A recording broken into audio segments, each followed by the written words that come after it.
जहांगीरपुरी, जहां पे आपसी भाईचारे पे, सौहार्द पर कुठाराघात हुआ, दंगे करने की साजिश की गई है, वहां पर आज भी तनाव है, पुलिस डटी हुई है, फोर्सेस बैठी हुई हैं। ऐसे समय पर वहां एमसीडी के बुलडोजर को भेजना, प्रश्न तो ये भी उठता है कि क्या भाजपा के प्रदेश अध्यक्ष ये आदेश एमसीडी को दे सकते हैं? क्या एमसीडी को भाजपा चलाएगी?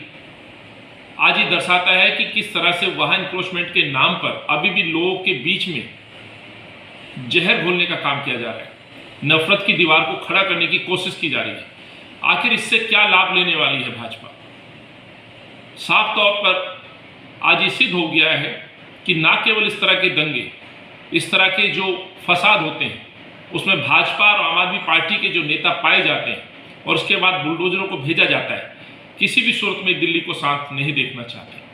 मैं धन्यवाद देता हूं सुप्रीम कोर्ट को, जिन्होंने सुनवाई करते हुए आज स्टे लगाया है, और कल मुझे पूरी उम्मीद रहेगी कोर्ट की निगरानी में दिल्ली के अंदर शांति स्थापित होगी, क्योंकि अब पॉलिटिकल पार्टियों से ये उम्मीद नहीं की जा सकती।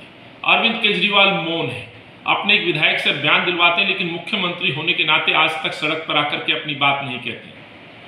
भाजपा जिस तरह से उनके नेता बयानबाजी कर रहे हैं, नफरत की दीवार को और ऊंची करते जा रहे हैं, इसलिए केवल सुप्रीम कोर्ट ही एक ऐसा जरिया है जो दिल्ली के अंदर शायद शांति स्थापित करा सकता है। यूपी को तर्ज पर जिस तरह से बुलडोजर चलाया जा रहा है, आज दिल्ली को भी यूपी बनाने की कोशिश भाजपा के द्वारा की जा रही है।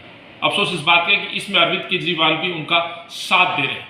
इसलिए मेरी हाथ जोड़ के विनती है दिल्ली वासियों से कि इस तरह की गलतफहमियों में ना आए। दिल्ली शांत रहे। दिल्ली प्रतीक है भाईचारे का, दिल्ली प्रतीक है विश्व के अंदर एक ऐसे शहर का जिसको कांग्रेस ने बनाया, शीला जी ने बनाया। आज उस शहर को उजाड़ने की साजिश अपने राजनीतिक इच्छा के लिए दोनों दल कर रहे हैं।